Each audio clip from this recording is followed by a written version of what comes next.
Welcome, FlipoClock fans. How about a closer look at this blessing clock?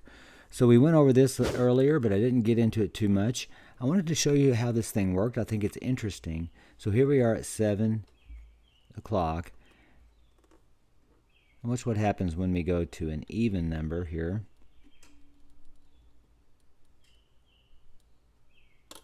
It takes about to the minute and a half after to flip, but let's go to the odd number.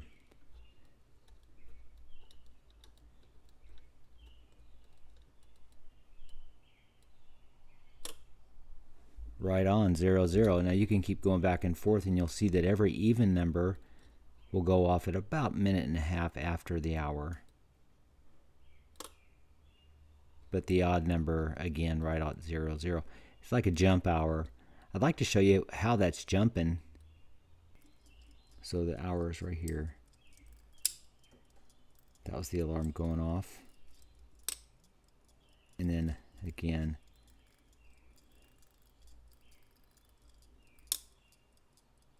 right at about 0, 0 went off on the odd. Well, shoot. Okay, here we go.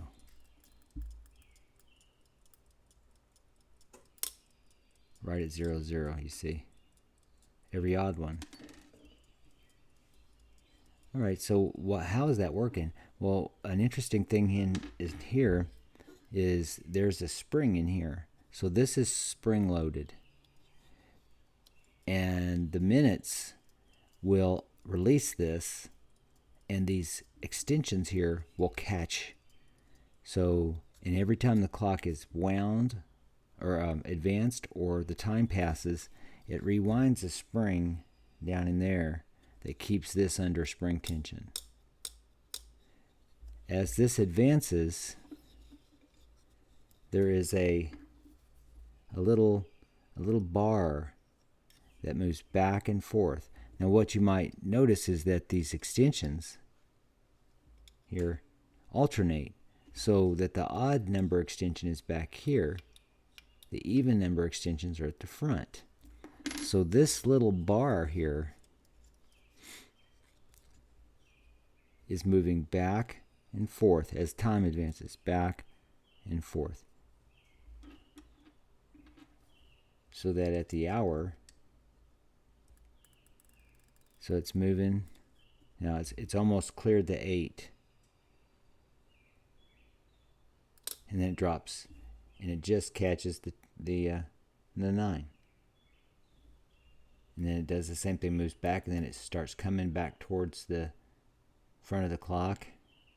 As soon as it clears that little extension, drops to the next one, is caught here. So what's going on here? Now it's moving back that way. So what's going on here?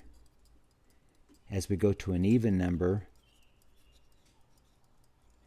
it's just a little, that extension there is just a little bit too long. It takes a little bit too long to drop out.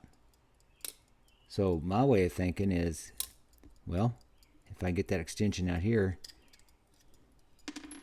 if I can take a little bit of material off the end of that, just a little, then it'll drop right at 0, 0. So that's my idea. It may be crazy because you can't go back, but it's possible we could get in there and adjust. I'm sure we could get in there and adjust that, but I've already got it going to the odd numbers exactly right. And I feel like if I can just remove a little bit of material here, as it moves that way, it should drop. So I'm going to do that. Let's see if we can do that right now. Isn't that crazy? So what I'm going to do is I'm going to take this Dremel tool, and I'm just going to do it by hand.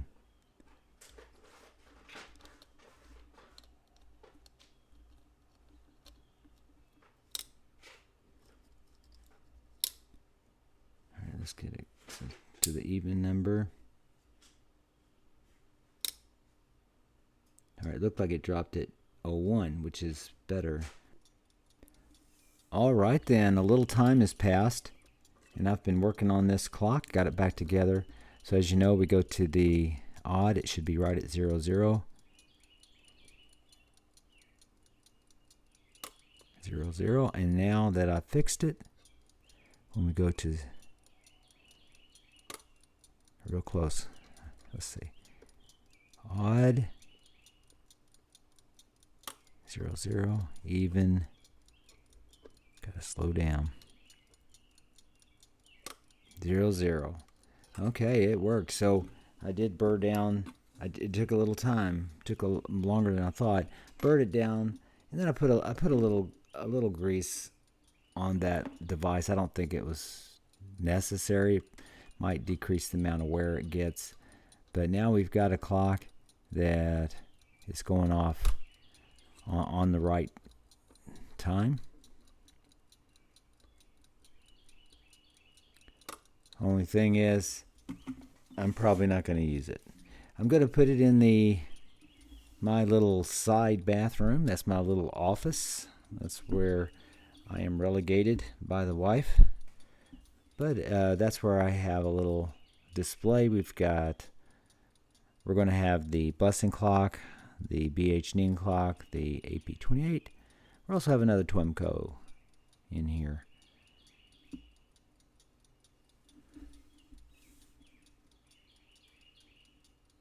Thanks for taking the time.